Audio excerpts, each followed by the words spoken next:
Jemaat Tuhan yang di rumah masing-masing atau di mana saja berada yang mendengarkan pemberitaan ini, Tuhan menjamah hati dan pikiran agar boleh terbuka dan boleh mengerti firman ini, dan lebih lagi boleh menjadi pelaku dari firman. Terima kasih Tuhan Yesus, terima kasih. Segala sesuatu berada di dalam tangan Tuhan, dan urapan Tuhan terjadi atas kehidupan Anda. Di dalam nama Yesus Kristus Tuhan. Amin.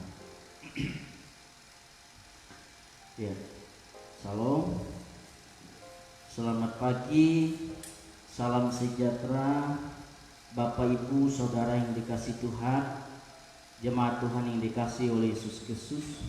Pagi hari ini kita sungguh bersyukur karena kita masih diberikan kekuatan untuk menikmati kehidupan yang baru pada hari ini. Sekalipun kita masih dalam suasana yang masih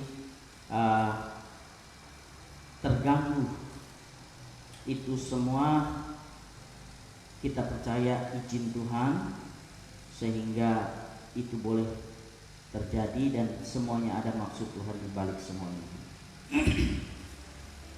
Baik Bapak Ibu Saudara yang dikasihi Tuhan, mari kita membuka firman Tuhan hari ini untuk kita renungkan bersama-sama. Di dalam Yesaya pasal yang ke-46, Yesaya pasal 46 ayat 1 sampai ayat yang ke-13. Saya akan membaca bagian firman Tuhan ini untuk kita. Yesaya pasal yang ke-46, Yesaya pasal yang ke-46 ayat 1 sampai ayat yang ke-13 berbunyi demikian. Dewa Bel sudah ditundukkan, Dewa Nebo sudah direbahkan, patung-patungnya sudah diparak, sekarang telah dimuatkan sebagai beban pada binatang yang lelah, yang tidak dapat menyelamatkan bebannya itu. Dewa-dewa itu bersama-sama direbahkan dan ditundukkan, dan mereka sendiri harus pergi sebagai tawanan.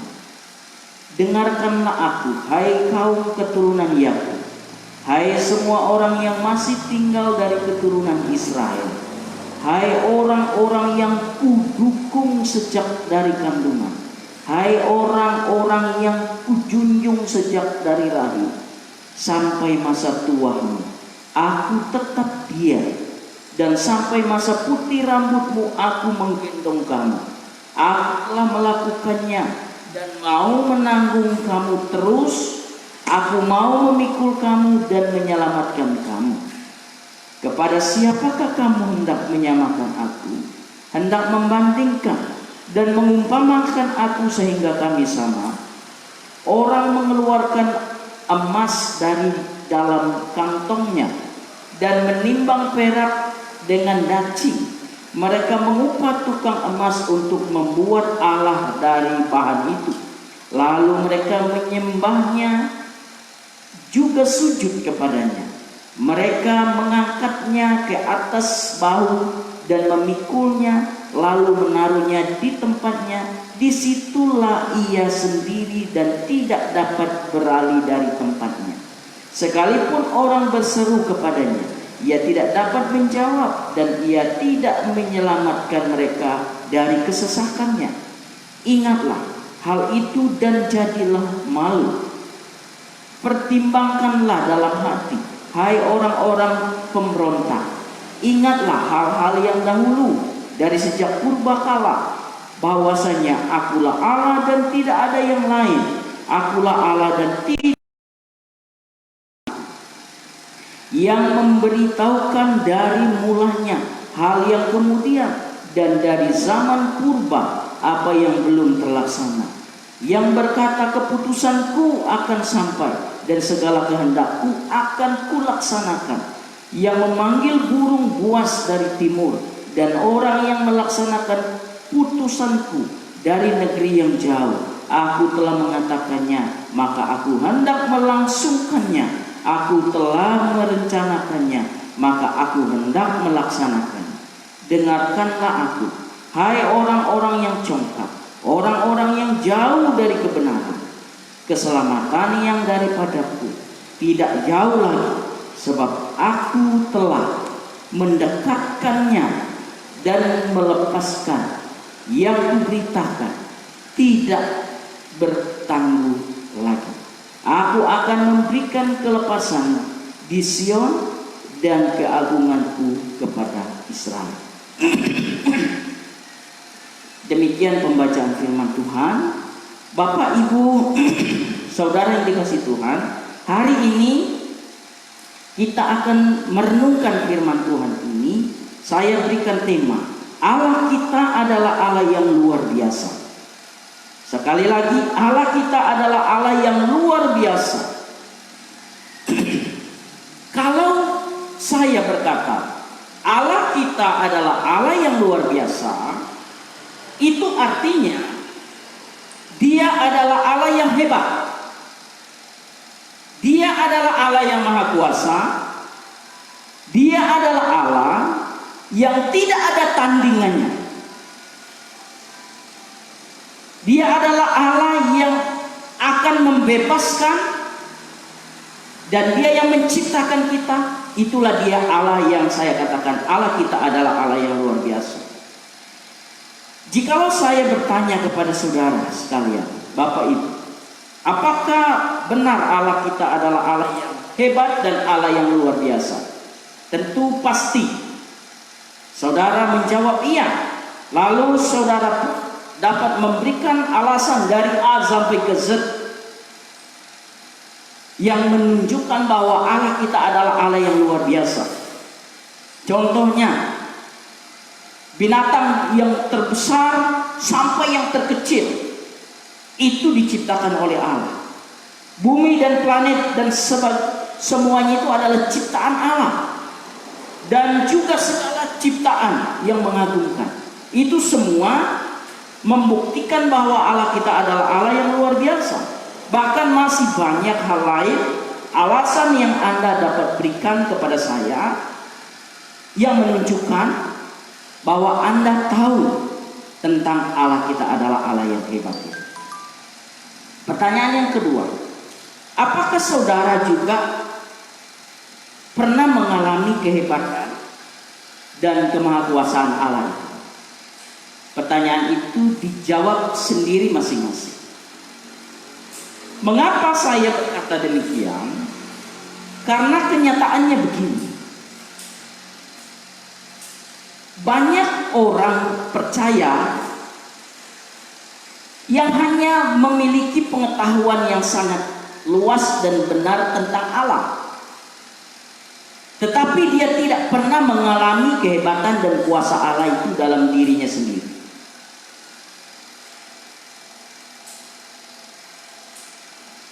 Tema kita pagi hari ini, Allah kita adalah Allah yang luar biasa. Itu artinya kita tidak akan hanya mengetahui bahwa Allah kita adalah Allah yang luar biasa, tetapi kita juga mengenal Allah kita yang luar biasa itu. Itu yang seharusnya. Tidak hanya mengetahui dan memahaminya, tetapi tidak mengalami. Ada banyak orang percaya yang hanya mengetahui tentang Allah, tetapi dia tidak mengalami. Sebetulnya inti dari bacaan kita ada pada ayat yang kelima, yang menjelaskan kepada kita bahwa adakah Allah yang sama, sebanding, dapat diumpamakan seperti aku. Itu ungkapan Allah yang luar biasa. Pertanyaannya, mengapa Allah perlu mengingatkan umatnya pada saat itu tentang adakah yang sama, sebanding, dapat diumpamakan seperti aku? Kita perlu sedikit, kita perlu mundur melihat latar belakang dari teguran Allah ini. Latar belakang peristiwa ini yaitu umat Israel pada awalnya punya Allah yang hebat dan luar biasa, yaitu Allah yang asli, Allah yang kita sembah di dalam Yesus Kristus pada hari ini. Dalam perjalanan hidup mereka, mereka tukar Allah mereka yang asli itu dengan Allah orang kafir, Allah yang palsu, sehingga mereka ditegur oleh Allah lewat Nabi Yesaya dalam bagian ini. Apa akibat yang dialami oleh bangsa Israel ketika mereka menggantikan Allah mereka yang asli itu dengan Allah yang palsu, yaitu Allah orang kafir? Akibatnya mereka ditawan sebagai tawanan 70 tahun di Babel. Salah satu akibat. Saya pikir ini suatu peristiwa yang memalukan bagi umat Tuhan. Mengapa? Bagaimana mungkin satu bangsa, yaitu bangsa Israel, yang punya Allah yang hebat dan luar biasa itu, dengan gampangnya ditawan oleh bangsa kafir yang tidak punya Allah yang hebat. Itu sebabnya pada hari ini saya mau katakan, kalau ada umat Tuhan yang sekarang ini kalah dengan masalahnya, kalah dengan cobaannya, itu suatu peristiwa yang memalukan. Mengapa? Karena kita punya Allah yang hebat, Allah yang luar biasa, Allah yang merancang hidup kita. Mengapa kita kalah dengan masalah dan tantangannya? Apa bedanya antara Allah mereka yang palsu dengan Allah yang asli? Ayat yang ke-6, Allah mereka yang palsu itu, yang mereka sembah setelah mereka menggantikan dengan Allah yang asli, Allah itu dibuat dari bahan emas,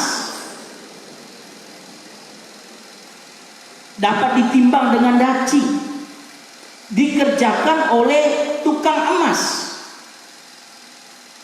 Ini Allah mereka yang palsu, Allah mereka yang mereka sembah setelah mereka tukar dengan Allah yang asli.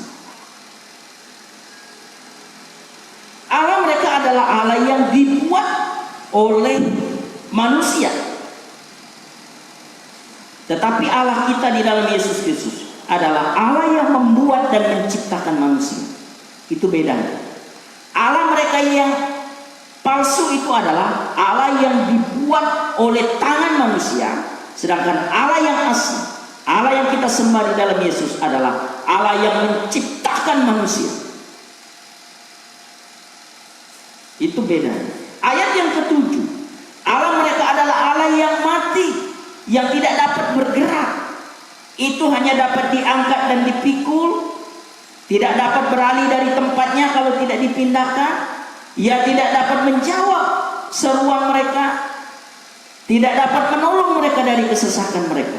Itu sebabnya bangsa Israel waktu itu dikalahkan dan dapat ditawan oleh bangsa Babel, karena Allah mereka adalah Allah yang mati, Allah yang tidak dapat bergerak. Tetapi bagaimana Allah kita? Allah kita adalah Allah yang hidup, Allah yang berkuasa, Allah yang dapat menolong kita dari kesesakan kita. Ada amin ya? Allah kita adalah Allah yang dapat menolong kita, Allah yang hidup, Allah yang berkuasa, Allah yang dapat melepaskan kita dari kesesakan kita. Hari ini, tantangan dan kesesakan apapun, Allah kita dapat menolong kita. Oleh karena itu, saudara yang dikasih Tuhan, Allah kita itu sungguh luar biasa. Allah kita adalah Allah yang sungguh luar biasa. Percayakah engkau dengan hal itu? Pada kesempatan ini saya mau mengungkapkan kepada kita, ada 3 hal yang penting yang harus kita tahu tentang Allah kita yang hebat dan luar biasa itu. Sekali lagi, pada kesempatan ini saya mau mengungkapkan kepada kita, ada 3 hal penting tentang Allah kita yang luar biasa Allah kita yang hebat? Yang pertama, hal yang penting kita harus ketahui. Yang pertama, Allah kita Allah yang luar biasa.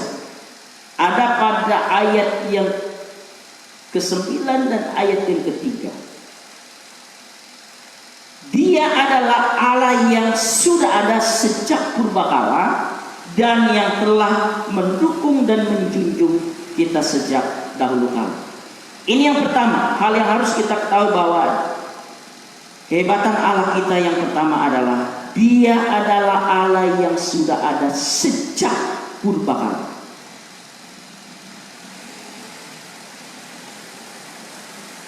Ayat yang ketiga, Dia bukanlah Allah yang baru kemarin bersama kita. Dia juga bukanlah Allah yang baru bulan lalu bersama dengan kita. Dia juga bukan Allah yang baru 2 tahun yang lalu bersama dengan kita. Tetapi Dia adalah Allah yang sejak dahulu kala telah menyertai saya dan saudara. Ayat yang ke-9 berkata, sejak purbakala Dia sudah ada. Sejak dari kandungan, ayat yang ketiga, sejak dari kandungan atau dari rahim, Dia sudah menjunjung kita. Sejak dari kandungan, Dia sudah mendukung kita. Itu Dia adalah Allah yang bukanlah Allah yang baru kemarin bersama dengan kita, tetapi Dia adalah Allah yang merancang hidup kita. Karena sejak dalam kandungan, sejak dalam rahim, Dia sudah menjunjung, Dia mendukung. Itu Allah kita yang hebat. Nah, kalau Dia adalah Allah yang sejak dahulu sudah menyertai dan bersama kita, maka itu berarti tidak ada satupun peristiwa yang terjadi dalam hidup kita yang tidak diketahui oleh Allah. Sekali lagi, kalau Dia adalah Allah yang sejak purbakala telah menyertai kita, itu artinya tidak ada satupun peristiwa yang terjadi dalam hidup kita yang tidak diketahui oleh Allah, termasuk kondisi yang kita alami hari ini. Dia lebih tahu tentang diri kita, Dia lebih tahu tentang hidup kita daripada kita. Dia tahu tentang rancangannya tentang kita. Itu sebabnya kita hanya tahu berserah diri kepada Dia. Jadi segala peristiwa, susah senang, sukses gagal, Allah tahu semuanya. Semuanya itu untuk mendatangkan kebaikan bagi kita. Itu sebabnya dalam Roma pasal 8 ayat 28 berkata, Allah turut bekerja dalam segala sesuatu untuk mendatangkan kebaikan bagi kita. Termasuk pengalaman susah senang, susah hidup kita, termasuk hari ini, dalam segala pergumulan dunia hari ini, itu Allah tahu. Allah turut bekerja di dalamnya untuk mendatangkan kebaikan bagi kita. Tinggal kita percaya kepada janji-janji Tuhan. Ada 2 kata kunci dalam Roma 8 ayat 28.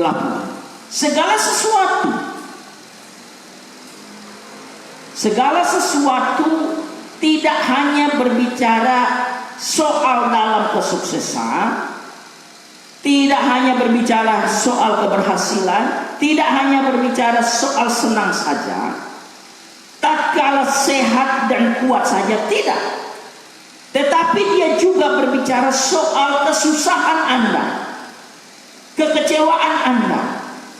Tatkala saudara gagal, tatkala saudara menangis dan menderita, tatkala saudara dalam masalah yang amat rumit dan sakit sekalipun, Allah turut bekerja di dalamnya. Mungkin muncul pertanyaan, mengapa harus kita mengalami yang rumit dan sulit? Karena saat kita rumit dan sulit, saat itulah kita mengalami Allah. Itu sebabnya Rasul Paulus katakan, saat dia lemah dia kuat.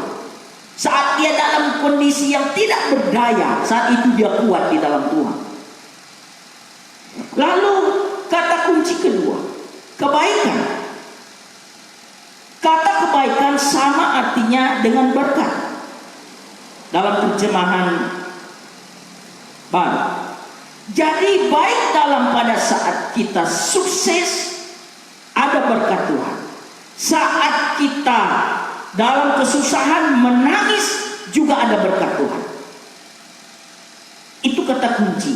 Itu saudara, Tuhan mendatangkan berkat bagi kita. Cuma berkat terselubung dalam masalah Anda dan saya. Saya pernah mengalami peristiwa ini sendiri. Waktu saya dipanggil oleh Tuhan untuk meresponi panggilan Tuhan dalam pelayanan, saya merasa tindakan salah. Dan banyak orang yang mengatakan saya sedang melakukan sebuah tindakan yang salah. Dan saya pun agak berpikir, oh jangan-jangan saya salah nanti. Mengiringi Tuhan. Setelah saya dalam pendidikan, Tuhan memproses saya dalam pendidikan dan keluarga. Kami sangat menderita, susah. Tetapi saat itulah saya lihat betapa hebat dan luar biasanya Tuhan. Dalam pelayanan pun Tuhan mengizinkan hal-hal yang rumit terjadi. Itu juga setelah saya memahaminya semuanya baik untuk iman saya kepada Tuhan. Dan saya meyakini bahwa Tuhan sedang memproses supaya saya mengenal Tuhan lebih dalam. Demikian juga saudara sekalian. Kalau kita hanya dalam kehidupan yang tenang saja, aman-aman saja, kadang-kala kita tidak memahami bahwa Tuhan sedang bekerja. Tetapi pada saat kita mengalami hidup yang sangat genting, saat itulah kita melihat Tuhan bekerja. Saudara yang dikasihi Tuhan, Allah telah menyertai kita sejak dahulu kala. Segala peristiwa susah senang dalam hidup kita, dalam hidupmu, Tuhan ketahui. Dalam keadaan senang maupun susah, sukses maupun gagal, ada berkat Allah di dalamnya. Amin. Allah kita adalah Allah yang luar biasa. Yang kedua, hal yang perlu kita ketahui tentang Allah kita yang luar biasa, ada pada ayat yang keempat. Hal yang luar biasa adalah Dia tidak pernah berubah. Ayat yang keempat. Sampai pada masa tuamu dan pada masa putih rambutmu, aku tetap diam. Di sini Allah berbicara tentang masa depan. Artinya Dia tidak pernah berubah. Allah kita ini adalah Allah yang tidak pernah berubah. Kalau ciptaan Tuhan itu berubah. Ada yang umur burung semakin lama juga terbang kemudian meninggalkan. Anjing semakin tua dia hanya di rumah. Manusia juga punya waktu, punya umur. Itu sebabnya hanya satu yang kekal. Allah kita adalah Allah yang tidak pernah berubah. Karena itu saudara jangan takut hadapi hari esok. Mengapa? Karena Dia adalah Allah yang tetap sama. Allah yang sama kemarin, hari ini maupun hari esok. Dia pernah menolong kita. Kalau Dia pernah menolong Anda pada tahun yang lalu, Dia juga Allah yang sama akan menolong Anda hari ini maupun hari esok. Saudara-saudara, ada dua golongan orang yang berbeda dalam menghadapi hari esok. Yang pertama, golongan orang yang pesimis, yaitu orang yang sangat khawatir dan takut akan hari esok. Masa depannya suram, ia bernasib sial. Itu orang yang golongan pertama. Sedangkan golongan yang kedua adalah orang yang optimis, orang yang begitu yakin akan hari esok. Ia tidak takut karena ia yakin Allah bersama dan selalu menyertainya. Kita bisa lihat contoh itu dalam Alkitab. Ke-12 pengintai yang dikirim oleh Musa ke tanah Kanaan. Itu bisa dilihat dalam Bilangan pasal yang ke-13 ayat 27 sampai 33. Ada 10 orang yang pesimis dan ada 2 orang yang optimis. Yang 10 orang berkata begini, bangsa itu kuat-kuat, kota mereka berkubu, orang-orang di sana besar-besar seperti raksasa. Kami seperti belalang, jadi kita tidak mungkin merebut negeri itu. Ini orang pesimis. Puji Tuhan, ada 2 orang yang optimis, yaitu Kaleb dan Yosua. Oh Tuhan, oh Tuhan, tidak Musa, kita akan maju dan menduduki negeri itu. Kita pasti menang karena Allah akan berperang untuk kita. Orang ini berpikir Tuhan yang berperang untuk kita. Ini orang yang optimis. Jadi saudara yang dikasih Tuhan, kita sebagai orang percaya harus berada di golongan orang yang optimis. Karena Tuhan, kalau kita mengandalkan kekuatan, mengandalkan manusia kita tidak mungkin, karena kita ini tidak ada yang dapat kita andalkan. Contoh hari ini, orang kaya, orang miskin, orang berkuasa, orang tidak berkuasa, sama saja kita takut sama corona. Tidak ada yang tepat. Hanya orang yang optimis di dalam Tuhan yang punya masa depan. Lalu bagaimana riwayat kehidupan ke-12 pengintai itu? Yang 10 orang mati dalam generasi pertama bangsa Israel yang tidak taat, sehingga tidak sempat menikmati negeri perjanjian, yaitu negeri Kanaan. Tetapi 2 orang yang optimis sempat masuk dan menikmatinya. Itu sebabnya hari ini saya mau katakan kepada kita sekali lagi, hanya orang yang optimis bersama Allah yang punya masa depan. Tetapi orang yang pesimis kandas di perjalanan hidup. Banyak orang yang takut menghadapi masa tuanya, sehingga ia pesimis seperti 10 orang. Saudara tahu, obat yang paling laku sekarang adalah obat awet muda. Herbal-herbal yang membuat awet. Orang takut kelihatan tua, apalagi kalau bodi sudah berubah. Operasi plastik, hidung dikasih mancung dan lain sebagainya. Orang sudah bingung.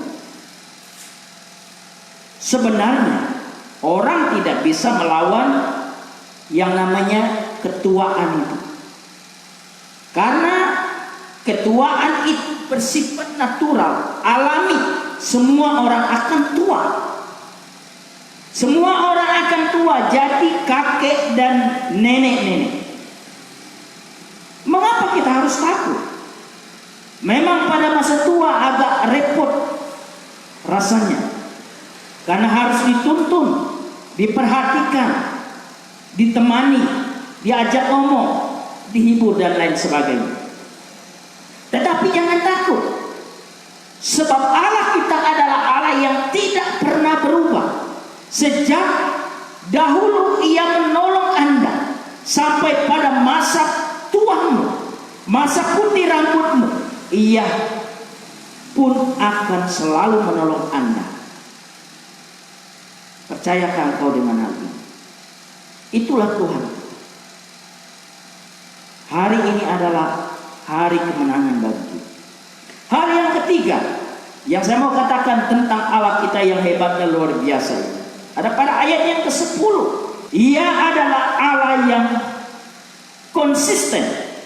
Ayat yang ke-10. keputusanku akan sampai, dan segala kehendakku akan kulaksanakan. Artinya Allah kita adalah Allah yang sekata dan seperbuatan. Sekata dan seperbuatan artinya Allah kita setia pada janjinya, setia melaksanakan rencananya. Dia adalah Allah yang konsisten, yang tidak pernah ingkar janjinya. Itulah Allah kita yang hebat. Kalau manusia beda, janji manusia itu banyak, tetapi ingkar janjinya juga banyak. Manusia suka berjanji kepada Tuhan, tetapi setelah Tuhan menolong, dia ingkar janji. Janji kepada manusia di sana sini, juga dia ingkar janji. Itu manusia. Tetapi Allah kita, dia tidak pernah mengingkar janji. Allah kita punya janji yang banyak, tetapi tidak satu pun dari janjinya itu yang tidak dilupakannya. Ia juga tidak menambah janjinya, sebab janji Allah dalam firman Allah ini adalah sempurna. Sekali lagi saya mau katakan, Allah tidak akan pernah menambah janjinya. Dia tidak akan pernah mengurangi janjinya di dalam firman ini, karena janjinya sudah sempurna bagi kita. Bagaimana saya dapat memiliki janji-janji Allah? Tinggal iman percaya saudara dan saya. Syaratnya kecil. Percaya firman Allah ini dengan sungguh-sungguh. Jangan coba meragukannya sedikit. Engkau akan meraih janji Allah. Jika saudara meragukannya, itu berarti saudara meragukan pribadi Allah sendiri. Jika demikian, maka Anda tidak mungkin menikmati berkat-berkat Allah dalam hidup saudara. Tetapi jika saudara mempercayainya dengan sempurna, maka Anda akan melihat apa yang tidak pernah Anda lihat, akan saudara lihat dalam hidup saudara. Saya secara pribadi mengalami. Saya hanya percaya kepada janji Tuhan. Saya melihat apa yang tidak pernah saya lihat. Anda juga, apa yang tidak pernah saudara pikirkan akan Anda dapatkan. Saya dalam pribadi saya pun mengalami. Dulu saya tidak pernah berpikir, pada zaman susah itu saya tidak pernah berpikir kalau saya bisa memiliki HP. Saya pikir hanya golongan orang kelas atas yang punya HP. Saya juga bisa punya HP. Dalam perjalanan hidup saya tidak pernah berpikir kalau saya ini bisa memiliki motor. Karena waktu saya sekolah pada zaman susah itu, hanya tertentu orang yang punya sepeda motor. Saya tidak mungkin dapat sepeda motor. Tetapi saya hanya bisa percaya kepada janji Tuhan. Saya dapat memiliki sepeda motor juga. Dan banyak hal dalam hidup yang dapat saya alami yang tidak pernah saya pikirkan. Itu karena saya hanya percaya kepada janji Tuhan. Allah kita adalah Allah yang luar biasa, sebab Ia adalah Allah yang sekata dan seperbuatan, setia pada janji-janjinya. Itulah Allah kita semua. Oleh karena itu saudara yang dikasih Tuhan Yesus Kristus, pada hari ini marilah kita merenungkan kehidupan kita. Sudahkah kita mengenal dan percaya bahwa kita adalah Allah yang luar biasa? Sudahkah kita percaya bahwa Tuhan kita di dalam Yesus Kristus adalah Allah yang luar biasa? Hari ini saudara, Allah kita yang harus kita pahami bahwa Dia adalah Allah yang sudah ada sejak purbakala. Yakinlah itu. Artinya Dia merancang hidup kita. Dia menentukan segala sesuatu, dan hidup kita ada di dalam rancangan. Dan Allah kita adalah Allah yang tidak pernah berubah. Dia tetap setia dan taat kepada janji. Dan Allah kita adalah Allah yang sangat konsisten pada janjinya. Oleh karena itu, mari kita semua percaya kepada janji-janji Tuhan itu. yang luar biasa. Janji Tuhan ada di dalam firman. Banyak di akhir-akhir ini muncul pengajar-pengajar yang tidak berlandaskan janji Tuhan di dalam firman,